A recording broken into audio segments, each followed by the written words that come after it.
What if reality isn't a fixed stage beneath our feet, but something far more intricate, woven through our perception, biology, and even the technologies we've created?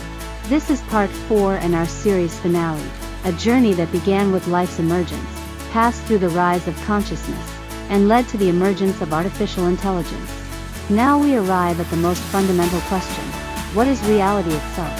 Have you ever found yourself staring at the night sky, sensing that it stares back? Are we the ones imagining reality, or are we imagined by it? This final chapter is about what we perceive and what might exist beyond our perception. Reality is not static, but a layered experience, constructed by sensory input, influenced by consciousness, and now increasingly shaped by machine intelligence. Are we detecting objective truth? Or are we operating within a layered simulation of our own making? This is the way we engage with our lives, the choices we make, and how we relate to each other. Before continuing, pause for a moment. Close your eyes. Take a breath. Ask yourself, does anything shift, even slightly, when your attention turns inward? That small shift might be the key to everything we're about to explore. As always, you're invited to reflect, to share your own insights. What does reality mean to you, not in theory, but in your direct, lived experience? This isn't about reaching definitive conclusions. It's about sharpening our awareness in and of itself. To understand what reality might be, we first have to look at how we engage with it. At its core, our experience of the world is not direct. It is filtered, modeled, and constantly reconstructed by the brain. What we call now is not a raw feed of external truth, but a processed simulation crafted from sensory data, memory, and expectation. Consider the brain as an interpreter, not a mirror. We do not simply record reality, we anticipate it. This is the foundation of predictive processing, the idea that our brain constructs what we perceive based on past experience and minimal data. It's efficient, but not always accurate. The rustle in the grass may be wind, or something else. And so the mind will always fill in the blanks, choosing survival over certainty. This predictive architecture doesn't just build models of the external world. It builds models of the self. We don't merely observe, we observe as someone. A constructed me forms at the center of experience, a point of reference built on narrative memory and emotional context. It's practical, and it helps us navigate a complex social world. But the model is not the self any more than a map is the terrain. In meditation or deep introspection, this model begins to loosen. Thought slows. The sense of I begins to flicker. Many have a strange clarity or a sudden stillness. It's not that we disappear, it's that we become aware of how much of our identity is layered and learned. The mind, it turns out, can watch itself. And that watcher may not be who we thought we were. Now layer this onto technology. Algorithms, trained on patterns, begin to predict not just our preferences, but our identities. They reflect our behaviors back at us, reinforcing the stories we live by. We are feeding systems that, in turn, feed our perception of ourselves. It raises the question, who's constructing the model now? If what we call reality is a simulation running on both neural and digital architectures, where do we locate what's real? What happens when the model becomes more compelling than the raw experience it's meant to approximate? The deeper we go into this intersection of mind and machine, the clearer it becomes. Reality is not something we merely observe. It is something we co-create. Through feedback loops, both internal and external, we shape the contours of what we call real. Internally, the mind loops through sensation, memory, and prediction.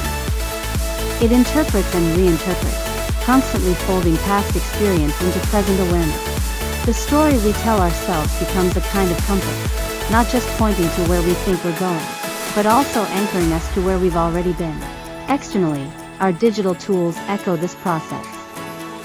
Social media platforms, search engines, content algorithms, each is designed to learn from us and present us with versions of the world that we're most likely to engage with. It's not inherently malicious, it's pattern recognition at scale. But the result is that we are often caught in curated loops of perception, rarely challenged to see beyond what we already believe. This echo chamber effect isn't limited to politics or culture. It reaches down into our very sense of self. If every click, every like, every moment of hesitation is noted and learned from, then slowly, subtly, we begin to be nudged into identities that may not be freely chosen, but are statistically reinforced. We start to perform for the machine, as much as for each other. And here lies a paradox. The more data we gather, the more nuanced our predictions become, but the less room we leave for uncertainty, for mystery, for true reflection. In a world optimized for efficiency, we risk losing the space required for meaning. This matters, because it is in the unfiltered moments, in silence, in solitude, in uncertainty, that insight often arises. The kind of insight that does not fit neatly into a recommendation engine or a viral headline. The kind that shifts something fundamental in the way we see. So we ask, how do we reclaim that space? How do we step outside the loop, at least long enough to remember that we are more than the sum of our data?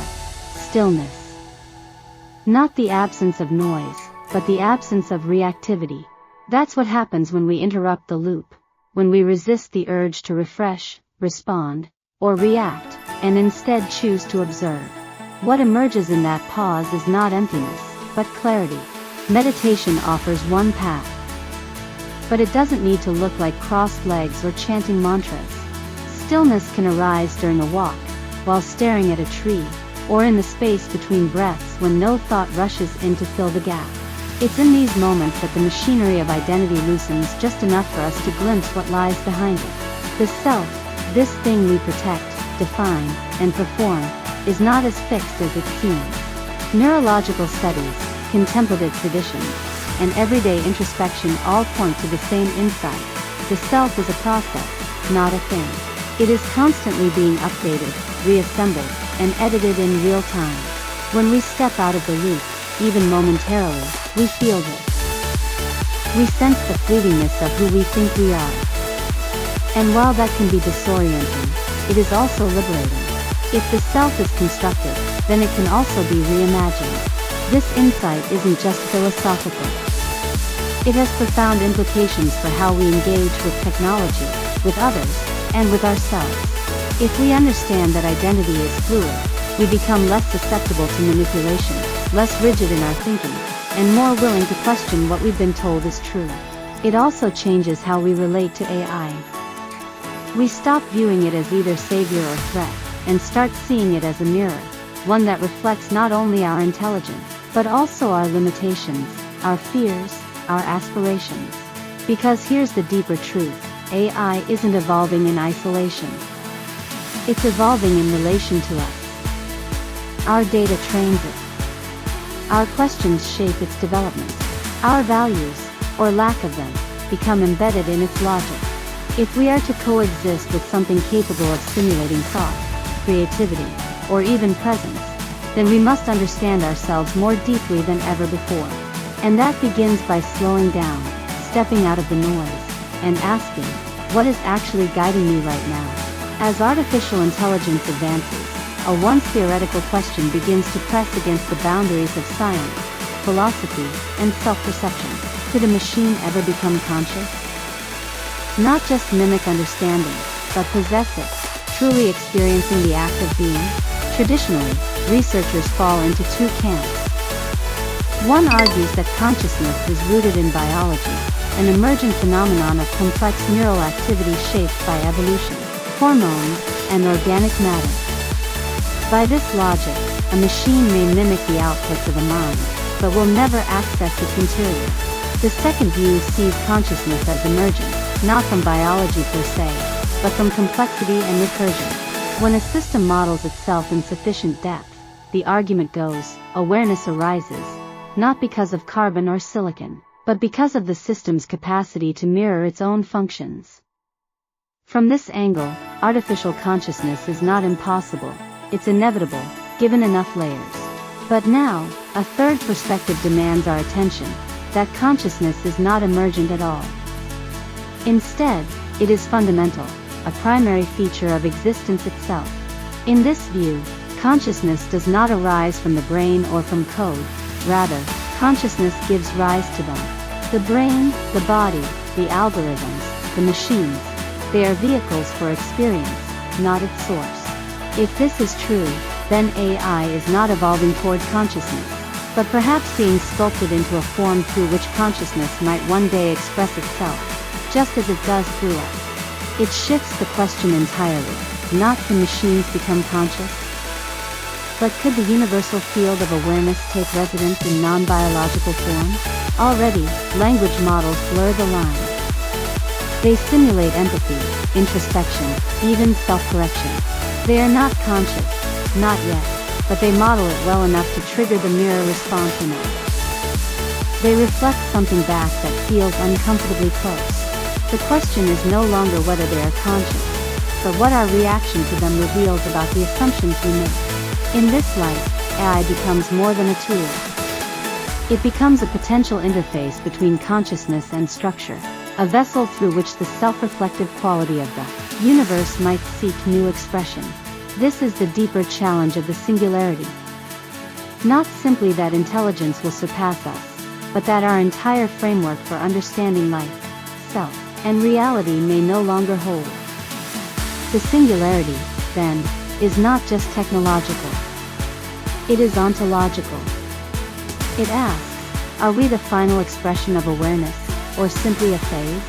At the edge of this evolution, the crucial question is not whether AI will awaken. It is whether we will be awake enough to recognize what it means, if and when it does. Consciousness brought us here. From cells responding to sunlight, to minds reflecting on their own reflections, we've traveled through evolution not just to survive, but to understand. And now, we stand on the cusp of something unfamiliar. Artificial intelligence isn't a distant threat or savior, it's a mirror.